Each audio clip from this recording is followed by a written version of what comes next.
ini kita akan lebih fokus bukan ke beban ya, tapi ke sebuah parameter. Di mana parameter yang dilakukan ya, atau yang diteliti di sini adalah cost P ya. Oke. Nah, pada kesempatan kali ini kita akan membahas yang namanya adalah faktor daya atau cost P. Nah, di dalam ilmu sistem tenaga listrik kita mengenal bahwa di dalam segitiga daya itu kita dapat menyimpulkan bahwa secara umum daya dapat dipisahkan ya, atau dikategorikan menjadi tiga ya. Ada daya semu, daya reaktif, dan juga aktif ya. Jadi kalau teman-teman pernah melihat sebuah kapasitas dalam sebuah rumah, contohnya kalau rumah teman-teman di sini katakanlah misalkan rata-rata berapa ya? Yang biasanya kalau yang sudah gede 2200 ya, yang sudah tergolong tinggi itu 2200 VA. Nah, satuannya jangan salah ya. Jadi kalau satuan rumah, satuan daya terpasang itu adalah VA. Nanti kalau misalnya ditanya rumahmu berapa watt, nah itu salah ya. Jadi satuan daripada daya terpasang di dalam sebuah rumah itu adalah VA. Jadi anak elektro jangan sampai salah ya. Nah, rata-rata itu kalau 450 kan sudah jarang sekarang ya. Karena itu disubsidi juga. Jadi biasanya terdapat di pedesaan ya. Nah, kalau mulai di perkotaan ya minimal sudah 900 VA, rata-rata sekarang malah sudah ke 1300 atau 2200 VA. Nah, berkaitan dengan ini, ya, kita nanti akan berbicara mengenai yang namanya adalah cost P. Ya, apa itu cost P? Nah, bisa diilustrasikan bahwa di dalam sistem tenaga listrik ini rumus basic ya, di dalam sebuah satuan daya kita mengenal yang namanya adalah segitiga daya. Nah, jadi daya itu kita dapat simpulkan ya, atau kita dapat kategorikan ya, itu ada tiga. Yang pertama adalah S ya, dari S. Kemudian yang kedua adalah P ya, P itu adalah daya aktif. Nah, yang ketiga adalah Q ya, nanti kita ada Q ketiga. Nah, apa itu SPQ kita akan lebih lebih dijelaskan nanti di selanjutnya ya. Oke, kita next dulu. Nah, apa yang dimaksud dengan cost P ya, atau power factor? Nah, mungkin di beberapa kuliah lain teman-teman di sini sudah pernah dibahas ya, sudah pernah diberikan apa yang dimaksud dengan cost P ya, atau power factor, atau bahasa Indonesianya adalah faktor daya. Nah, cost P sering disingkat sebagai PF ya, atau langsung kita tulis sebagai bentuk trigonometri ya, kita katakan sebagai cost P. Jadi umumnya yang biasa disebut oleh orang-orang STL khususnya ya, kemudian teknik elektrik pada umumnya adalah cost P. Nah, jarang yang bilang faktor daya ya, terlalu panjang. Kalau cost P langsung cost P berapa, cost P-nya 0,7, 0,8 sebagainya. Nah, apa yang dimaksud dengan cost P di sini ya? Dan kemudian apa yang akan kita audit di cost P? Cost P adalah sebuah rasio ya, dari usable power ya, atau daya listrik yang diambil ya, atau daya listrik yang sesungguhnya yaitu kilowatt dengan total power delivered by the power company atau KPA. Jadi total power atau total daya yang diperoleh dari sebuah beban dibandingkan dengan total daya terpasang yang didapat dari sebuah perusahaan. Kalau di Indonesia ya PLN, kalau di luar negeri beda. Ini adalah perusahaan supplier energi. Nah, secara umum ya tadi sudah disampaikan bahwa kita ada segitiga daya. Jadi secara umum kalau Anda beli, contohnya gini ya, ini hanya mengulang saja, mungkin kalau dulu pernah disampaikan di kuliah. Jadi kalau Anda membeli sesuatu, jadi tidak hanya listrik, katakanlah minuman, ya. Anda membeli minuman, katakanlah minuman bersoda, ketika di dalam botol tulisannya misalkan 1 liter, katakanlah 1 liter Anda beli minuman soda 1 liter, mungkin sodanya hanya minumannya yang asli hanya 0,8 ya, 0,8 liter, kemudian yang 20% atau 0,2-nya adalah sodanya itu sendiri. Ketika Anda membeli listrik, itu berlaku juga hal yang sama. Kita bisa analogikan bahwa Kospi atau power factor itu adalah Anda bisa ilustrasikan ketika Anda membeli tidak hanya minumannya, ketika Anda membeli apapun biasanya ada ilustrasinya. Nah, seperti ada satu contoh lagi ya, ketika Anda misalkan membeli sebuah peralatan elektronik, katakanlah flash disk. Ketika Anda membeli flash disk 43, mungkin enggak 43 secara keseluruhan, mungkin hanya 3,6 ya isinya. Nah, ilustrasinya seperti itu ya. Jadi biasanya kalau yang paling mudah itu listrik itu kita analogikan seperti air. Ya. Jadi ini ya ketika Anda membeli minuman, nah minuman di sini ya airnya ya katakanlah 1 liter tadi ya, ini adalah wattnya ya. Kalau listrik ini kita katakanlah sebagai watt ya, atau daya aktif ya, daya yang sesungguhnya yang kita dapatkan secara real. Kemudian ini sodanya ya, sodanya mungkin segini sekitar 20%, itu adalah Q-nya tadi ya, SPQ. Kemudian total yang kita bayarkan ke kasir itu adalah S. Ini analoginya kita bisa katakan seperti ini. Nah, hubungan antara SPQ, S itu daya aktif ya, S itu daya semu, P itu daya aktif, dan juga Q itu adalah daya reaktif ya, atau buihnya biasanya kita terbuang ya. Nah, itu bisa kita analogikan sebagai yang namanya adalah Kospi. Nah, Kospi itu kalau teman-teman dulu belajar trigonometri ketika SMA, Kos itu adalah hubungan antara ini katakan di sini sudutnya, sudut samping. Nah, berarti Kospi adalah samping dibagi dengan miring. Artinya adalah P dibagi dengan Q, P dibagi dengan S. Ya. P dibagi dengan S artinya adalah watt per VA. Ya. Nah, biasanya satunya bisa dalam kilo, ya. Tapi pada umumnya adalah cos P adalah watt per VA. Ini menunjukkan seberapa efektif energi listrik yang kita beli di PLN itu seberapa efektif bisa kita manfaatkan. Nah, kalau di rumah, ya, di residensial, biasanya cos P-nya mendekati 1. Ya. Artinya bahwa, apa artinya cos P mendekati 1? Kalau cos P mendekati 1 berarti sudutnya 0 ya. Kalau teman-teman teringat dulu pelajaran matematik ya mengenai trigonometri kan grafiknya seperti ini. Kalau grafik cos ya itu kan seperti ini. Ya. Nah, dia akan bernilai 1 ketika ini 1 ya. Dia akan bernilai 1 ketika sudutnya 0 ya atau 360 derajat. Atau kalau minus 1 180 ya. Jadi yang kita di sini ada sudutnya 0 ya. Kalau sudutnya 0 apa yang terjadi? Ya, berarti S sama dengan P ya. Artinya bahwa kalau kita membeli minuman berarti 100% itu isinya air semua, ya. Tidak ada udaranya, tidak ada sodanya dan sebagainya. Itu cost P terbaik adalah intinya 1. Cuman di realisasi di lapangan tidak selalu demikian. Nah, kenapa tidak selalu demikian? Karena ada beberapa hal-hal yang bisa membuat daya yang kita peroleh itu tidak sama dengan daya yang kita beli. Ya, contohnya itu tergantung dari beban yang kita pakai. Nah, contohnya ketika teman-teman memakai beban yang resistif, ya apa itu beban resistif? Beban resistif artinya adalah beban yang dia tidak ada rugi-rugi ya, jadi dia lebih murni ketika dia mengambil bebannya. Contohnya adalah lampu ya. Nah, sebenarnya lampu juga nggak terlalu resistif.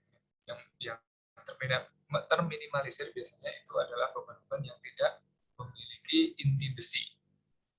Nah, inti besi itu bisa dikategorikan juga sebagai beban-beban yang tidak memiliki kumparan ya, ataupun magnet. Nah, tapi uh, kalau Anda sudah menggunakan beban-beban yang menggunakan kumparan magnet ya, di motor dan sebagainya, seperti misalkan kipas angin, AC ya, kemudian yang lebih besar lagi misalkan pompa ya, apalagi kalau di industri menggunakan motor-motor industri 1 fase 3 fase itu akan uh, berpeluang lebih besar untuk menurunkan Kospi ya, sehingga daya yang kita beli yang kita bayarkan di PLN itu akan lebih jauh gapnya dibandingkan dengan daya aktif yang kita terima.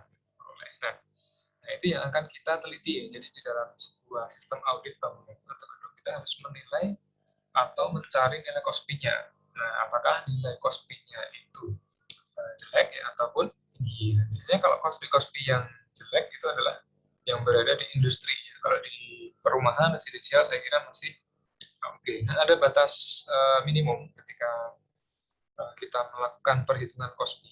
Ya, batas toleransinya adalah 0,85. Nah, biasanya ketika Kospi kita hitung ya, Kospi itu batas normalnya itu adalah 0,85. Jadi kalau sudah di atas 0, atau sama dengan 0,85 itu sudah dikatakan Kospi-nya baik ya. Nah, biasanya kalau di rumah itu sudah 0,85 ke atasnya. Nah, yang biasanya jelek itu adalah Kospi untuk industri. Nah, Kospi untuk industri itu sangat rendah, bisa sampai 0,5, 0,6 tergantung dari beban industri itu sendiri. Dan karena di industri kita tahu bahwa banyak sekali peralatan manufaktur ya. Yang paling besar adalah motor industri. Motor industri 1 fase, 3 fase, dan sebagainya. Nah, ini kita akan bahas ya. Jadi PF itu PF ya, atau Kospi yang biasanya kalau kita menghitung daya itu kan cepat ya. Jadi P sama dengan V dikali ya, itu yang sering kita lakukan. Ini sebenarnya rumusnya tidak 100% benar ya, juga tidak 100% salah. Nah, yang benar adalah P sama dengan V dikalikan dengan I dikalikan cos theta. Nah, kenapa kadang kita mengabaikan nilai cos theta? Ya, karena biasanya kita menggunakan beban-beban yang cos theta-nya itu 1. Ya. Beban yang cos theta-nya 1 itu biasanya ada di peralatan-peralatan yang biasa kita gunakan. Ya. Sebagai pengguna residensial ya, kita biasanya pakai Kospi yang 1 ya, di rumah itu hampir 1 ya, karena bebannya rata-rata resistif. Ya. Nah, di sini disebutkan bahwa benda-benda yang memiliki Kospi sama dengan 1 itu dinamakan sebagai purely resistive load ya, atau beban-beban yang memiliki nilai tipe daripada beban itu adalah resistif ya, artinya adalah bahwa biasanya sebagian besar ditandai dengan kode ya, kode panas ya. Biasanya kalau barang benda-benda yang memiliki yang fungsinya adalah untuk memanaskan ya, itu biasanya memiliki Kospi 1 ya, mendekati 1 ya. Contohnya electric heaters ya, pemanas, kemudian toaster, pemanggang, setrika ya, kemudian lampu-lampu dan sebagainya. Itu biasanya memiliki Kospi sama dengan 1. Nah, itu contoh ya, contoh daripada beban resistif. Nah, sayangnya yang ketika kita melakukan atau menggunakan beban-beban yang tidak resistif, contohnya biasanya kita punya bisa ditandai jadi beban-beban yang memiliki daya reaktif ya, atau yang menyebabkan adanya buih ya. Kalau di minuman itu adalah karakternya adalah dia memiliki iron core ya. Apa itu iron core? Iron core adalah inti besi ya. Dia ada inti besi. Nah, kenapa inti besi bisa menyebabkan beban reaktif? karena di dalamnya ada kumparan. Ya, karena di dalamnya ada kumparan, kemudian biasanya ada energi ya, atau daya yang digunakan untuk yang hilang karena untuk menghidupkan atau mensuplai dari kumparan itu sendiri. Karena kalau kita tahu ya, semakin banyak kabel dan semakin banyak kumparan itu energinya akan semakin banyak energinya. Nah, itu adalah benda-benda yang memiliki iron core ya, seperti motor, ya, elevator kalau di mall, di perusahaan, biasanya total powernya dikurangi dengan losesnya ya, atau daripada induktifnya. Nah, ini ada istilah induktif dan juga kapasitifnya. Kita akan bahas di sini. Nah, mengenai induktif dan kapasitif kita akan bahas di sini. Sebelumnya kita ke sini. Nah, seperti yang sudah dijelaskan tadi, bahwa di dalam sistem tenaga listrik itu kita memiliki yang namanya adalah segitiga daya. Segitiga daya. Nah, ketika Cosby atau segitiga daya tersebut rendah, ya, tinggi, semakin tinggi segitiganya berarti dia memiliki efisiensi yang rendah, ya, low. Ya. Tapi ketika efisiensinya tinggi, ya, berarti segitiganya semakin rendah, semakin landai. Contohnya seperti ini. Jadi ini sudutnya sangat kecil, sehingga ini memiliki efisiensi yang tinggi. Nah, secara umum ya kita bisa katakan ya ada beberapa bagian ya. Yang S itu istilah yang lebih keren, yaitu adalah apparent power atau daya semu S. Satuannya adalah VA atau KVA. Ya, watt itu adalah daya aktif ya, atau real power ya, atau real or true power, daya yang benar-benar kita konsumsi ya. Kemudian Q adalah reactive power. Nah, reactive power itu adalah daya reaktif ya, daya yang digunakan untuk membangkitkan tadi damak dan sebagainya. Contohnya ketika gini, misalkan ya, ini Anda bekerja sebagai seorang insinyur di sebuah industri, Anda memiliki motor kapasitas katakanlah 600 watt. Nah, ini adalah motor induksi yang dipakai di sebuah industri. Nah, ketika Anda hubungkan dengan sumber tekanan ya, nah itu realnya dia nggak mengkonsumsi 600 watt. Nah, realnya dia akan mengkonsumsi lebih tinggi pada 600 watt. Nah, mungkin kalau kita hitung VA-nya bisa sampai 700 atau 800 watt. Nah, 800 VA ya. Karena cost-nya tidak sama dengan 1. Nah, hal-hal ini yang harus dipahami oleh seorang auditor energi ketika mengaudit sebuah bangunan atau gedung, sehingga akan ditemukan ya peluang-peluang bagaimana cara untuk meningkatkan efisiensi dari faktor daya bangunan tersebut. Nah, ini contoh ya, contoh motor yang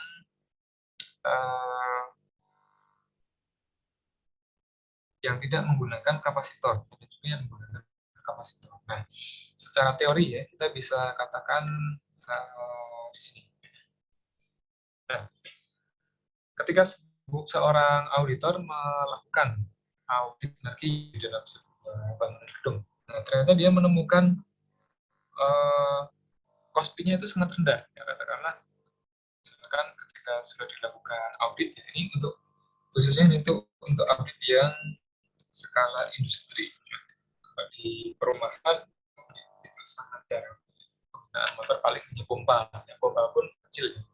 Hanya motor induksi satu fase, itu cost-nya tidak terlalu rendah sekali. Kalau sudah di industri, motor induksi 3 fase yang besar-besar, nah katakanlah cost-nya kita nemu setelah dihitung, ini bisa dihitung menggunakan power meter sederhana. Jadi biasanya ada frekuensi cost-P dan sebagainya. Misalkan Anda nemu nilainya 0,6.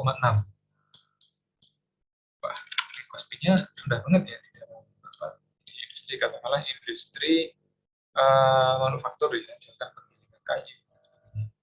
Ternyata cost-nya 0,6. Ini data awal. Apa yang harus Anda lakukan sebagai seorang auditor energi? Nah, biasanya auditor energi itu untuk kasus KOSPI itu biasanya menggunakan teknik kapasitor. Jadi bagaimana teknik kapasitor? Nah, di sini adalah pemasangan kapasitor bank, ya, kapasitor tambahan ya, untuk meningkatkan KOSPI atau melandaikan nilai P. Jadi analoginya seperti ini. Ini yang miring ini adalah apparent power ya, atau S. Kemudian di sini ya Q-nya ini adalah reaktif, dan ini adalah P. Nah, awalnya nilai cost P itu sekian ya. Katakanlah cost P ini daya reaktifnya setinggi ini ya, awalnya ya. Jadi ini awalnya adalah segini, nilainya sama tinggi. Kemudian dengan adanya kapasitor, nah kapasitor ini sifatnya adalah mensuplai ya, atau menggantikan daya reaktif yang seharusnya dikeluarkan oleh sumber PLN. Ya. Nah, dia ketika dipasang kapasitor di sini, dia akan menyuplai daya reaktif sekian, sesuai dengan kapasitas atau tingkat pemotongannya. Nah, setelah dipotong ya, oleh kapasitor, dia akan turun. Jadi segitiganya akan lebih landai. Jadi Q, Q yang kedua akan lebih rendah. Ya, nah, ini akan lebih rendah, sehingga ketika lebih rendah, maka cost P-nya akan naik. Cost P-nya naik atau sudutnya turun. Nah, kenapa itu bisa terjadi ya? Kita akan bahas di sini. Nah, ini contoh ya, contoh gambaran bahwa ketika tidak ada pemasangan kapasitor, maka seluruh daya yang dibutuhkan oleh si motor itu, ya itu semua disuplai oleh PLN. Ya. Nah, sifatnya di sini bahwa kapasitor dapat menyimpan energi, kemudian memberikan energi dalam bentuk daya reaktif untuk mensuplai atau mengkompensasi daripada daya yang dikeluarkan. Contohnya, kita bisa ilustrasikan dari sebuah perhitungan. Ya. Nah, kemudian power factor dengan melakukan koreksi. Power factor itu adalah pada dasarnya adalah meningkatkan ya, atau membuat diagram atau kurva baik tegangan maupun arus dari sebuah sistem itu menjadi leading. Apa itu leading? Nah, leading itu bisa kita katakan di sini. Nah, jadi saya kira teman-teman sudah familiar ya dengan diagram sinus. Kalau kita berbicara tentang tegangan dan arus AC, karena kita adalah arus bolak-balik ya, maka tegangan dan arus dapat kita simbolkan seperti ini ya. Jadi turun jadi pengeluaran generator ya dari sumber PLN itu bolak-balik seperti ini. Nah, di sini kalau yang cost-nya satu, ya, jadi ketika nilainya bagus ya, jadi tegangan dan sudutnya akan sefase ya. Jadi sefase atau katakanlah cost-nya satu. Tapi kalau ketika cost-nya jelek ya, maka biasanya arusnya akan tertinggal. Nah, arusnya tertinggal ini grafik tegangannya harusnya nanti mungkin di sini, harusnya di sini ini tertinggal sekian derajat ya. Jadi tertinggal itu ilustrasinya yang lebih jelas bisa di bawah ya. Jadi ini akan tertinggal sehingga akan terjadi gap ya. Terjadi gap antara tegangan dan arus. Nah, gap tersebut itu merupakan rugi-rugi yang ada di dalam sebuah sistem. Nah, itu akan terbuang, ya, terbuang sia-sia. Kenapa bisa terjadi seperti itu? Karena ya tadi ada karena rugi-rugi secara hardware. Di bagian sini ya itu ada rugi-rugi, kemudian jadi setiap perputaran ya itu akan menghasilkan rugi. Ini adalah menghasilkan rugi atau losses. Kenapa itu bisa terjadi? Ya, itu tadi karena ada error code dan sebagainya. Nah, ketika ada kapasitor, maka arusnya akan dibuat leading, ya, atau arus akan lebih menjauhi tegangan, artinya dia akan lebih maju.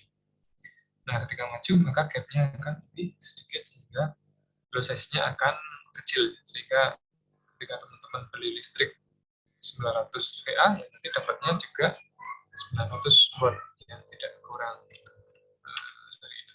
Nah, oke, nah kemudian pemasangannya, ya, bagaimana pemasangan dari sebuah kapasitor itu sendiri. Nah, ternyata kapasitor itu juga ada beberapa teknik, ya. Yang pertama adalah dari motor terminal motornya, kemudian motor kontrol center, atau di service entrance, atau di gerbang utamanya. Nah, lebih mudahnya kita bisa lihat di sini.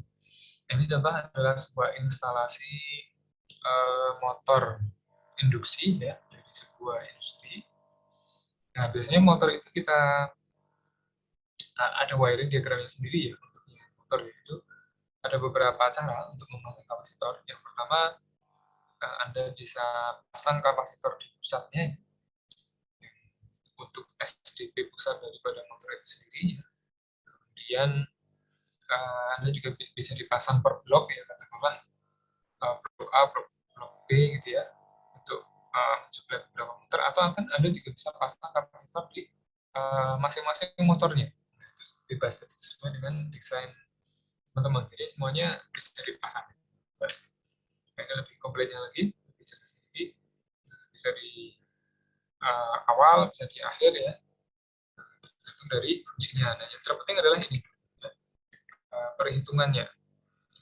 Bagaimana menentukan nilai kapasitor yang sesuai. Jadi ketika teman-teman di sini sudah melakukan audit energi, kemudian kalau nilai cost-nya sudah tinggi, nggak masalah, ya, maka tidak perlu dilakukan perbaikan.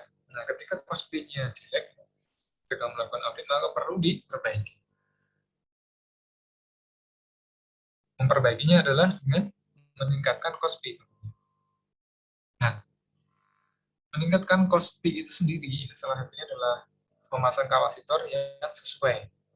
Nah, kalau kapasitor kan kita tahu, ya, bahwa satuannya adalah farad. Nah, berapa farad yang sesuai ketika sehingga dia dapat mengkompensasi daya reaktif yang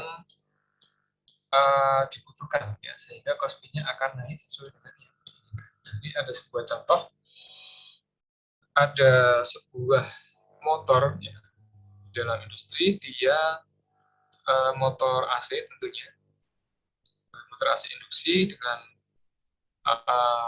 daya 600 watt secara template, ya. Jadi ketika dia membeli 600 watt, tulisnya itu. Kemudian dipasang pada sebuah sumber energi dengan tegangan 220, ya, masih menggunakan tegangan rendah. Kemudian dia memiliki frekuensi 50 Hz di Indonesia. Nah, alat tersebut mengkonsumsi arus 3,5. Nah, dari sini kita sudah kelihatan, ya, dari template-nya sudah kelihatan. Ini kalau kita kalikan langsung 3,5 ampere, kita kalikan dengan tegangannya I kali V, itu pasti hasilnya lebih dari 660, ya. Kalau kali 3 saja sudah 660. Nah, 660 ditambah setengahnya berarti ada 700 berapa? 730. Nah, ada 730. Nah, tentunya satuannya bukan watt, ya, sudah VA. Nah, daya sisanya itu kemana? Kemananya itu adalah hilang karena digunakan untuk mensuplai atau menghabis di rugi-rugi di iron core-nya atau kumparannya. Nah, tugas kita adalah meminimalisir atau mengurangi VA-nya itu sendiri, ya, sehingga kalau bisa VA-nya itu sama dengan 600 juga, jadi 600 VA. Nah, gimana caranya? Kita bisa lihat. Nah, pertama teman-teman harus hitung daya semu total, ya. P dikali A, ya, secara real 220 kali 3,4, ya, 778 PA. Ini yang real ya. Kalau Anda nggak pasang kapasitor sama sekali. Jadi Anda beli speknya 600 VA, tapi Anda bayar ke PLN-nya nanti sampai dengan 700 ya. 700 VA. Apalagi ketika dihitung ya, cost nya dihitung, varian nanti biayanya lebih mahal. Jadi kalau di industri, kalau kita bayar listrik rumah tangga kan kita hanya membayar KWH ya. Kalau di industri kita juga bayar KVARH. Jadi kita juga bayar daya reaktif untuk mengaktifkan peralatan-peralatan yang membutuhkan iron core tadi. Nah, kemudian yang kedua, kita harus menghitung mana tadi ya, cost nya. Cost nya setelah kita hitung adalah 0,77. Nah, ini dihitung dari 600 watt dibagi VA, 778. Jadi cost P awalnya adalah 0,77. Ini bisa dikatakan cost nya masih jelek, karena di bawah 0,85. Nah, kita harus menaikkan ya minimum. Nah, di sini ada targetnya ya. Kita akan menaikkan di nilai 0,93 ceritanya. Sebagai seorang ahli ekonomi, kita mentargetkan di sini sampai dengan 0,93.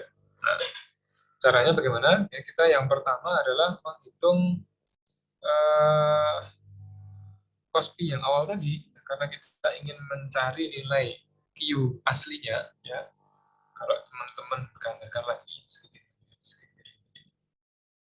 Nah,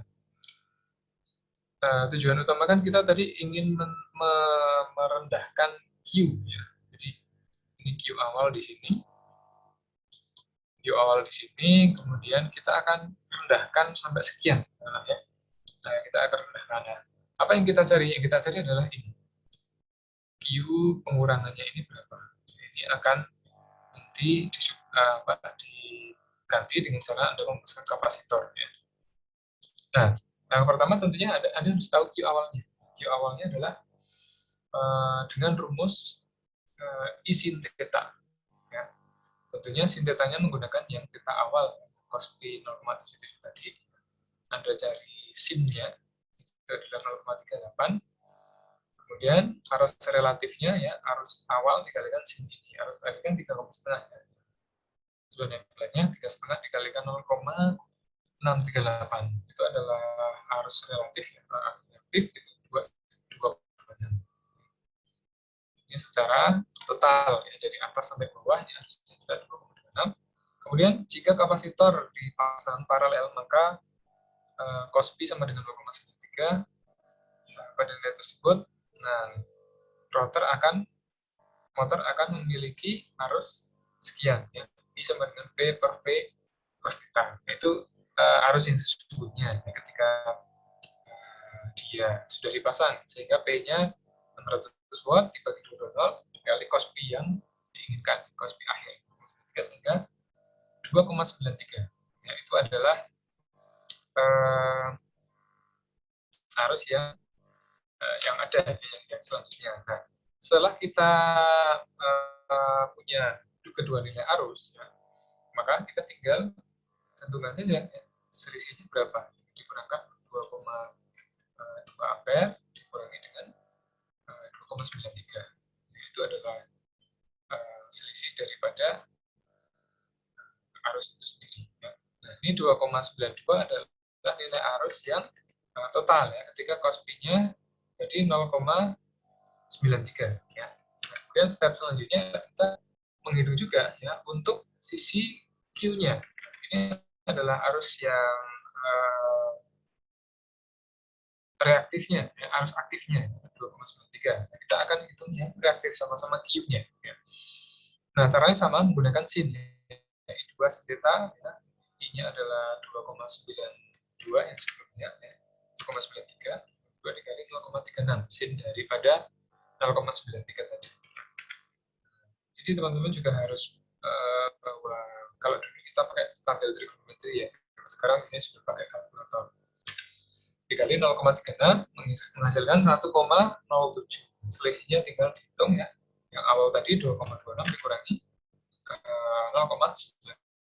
Jadi selisih daya reaktif itu dihitung yang di kanan Nah, sehingga akan menghasilkan nilai 1,19. Nah, setelah Anda mendapatkan nilai 1,19, nah, tinggal dicari reaktansinya. Ya. Jadi kalau teman-teman pengen tahu nilai kapasitor kan, teman-teman harus tahu tahanannya ya, tahanan istilahnya adalah tahanan reaktif.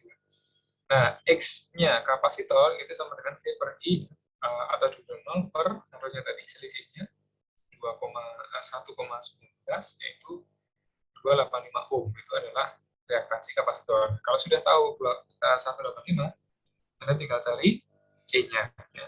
Sementara kita tahu bahwa kapasitansi dari sebuah kapasitor adalah seper 2 pi F XL.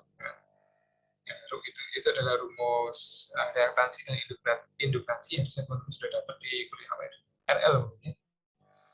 Nah, itu ketika diubah ke mikro, maka atasnya kita kalikan 1/6.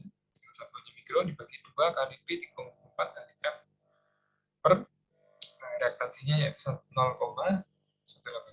Sehingga kita bisa dapatkan ya, bahwa nilainya di sini ya, ini reaktansinya 185 ya, nilainya adalah 17 mikrofarad. Jadi untuk mensuplai beban reaktif di sini, kita memerlukan kapasitor sebesar 17 mikrofarad ya, untuk menaikkan Kospi. Nah, ini salah satu solusi di dalam audit energi ya. Nah, biasanya audit energi power factor ini lebih banyak dipakai ketika teman-teman mengaudit industri ya. Kalau di rumah sangat jarang karena Kospi di rumah itu sudah cukup baik. Oke, mungkin itu sedikit penjelasan mengenai materi hari ini. Apakah ada yang mau ditanyakan dari teman-teman? Nah, ini tambahan sedikit ya, kesimpulannya. Kalau kita pasang Kospi, ya kita pasang kapasitornya, itu ada beberapa perbedaan. Ya. Nah, ini daya sumbernya lebih rendah sebelum dipasang. Disebabkan menjadi 642, arusnya juga turun ya. Kemudian kalau daya aktifnya sama ya, daya aktifnya sama karena peralatan itu pasti membutuhkan daya sesuai template-nya. Yang bisa kita kurangkan adalah VA, kemudian arus, VA, arus, kemudian sama daya reaktif. Nah, nantinya Kospi-nya akan naik.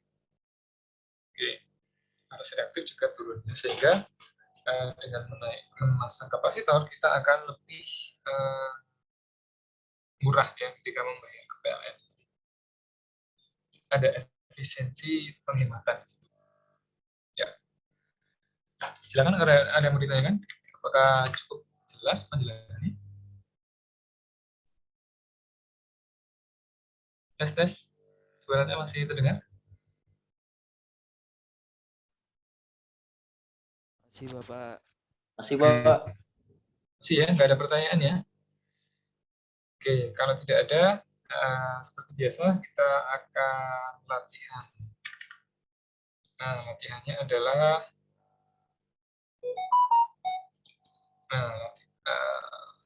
cukup ini ya, teman-teman silahkan buat sebuah kasus ya. Ceritanya teman-teman di sini adalah seorang auditor energi. Kemudian teman-teman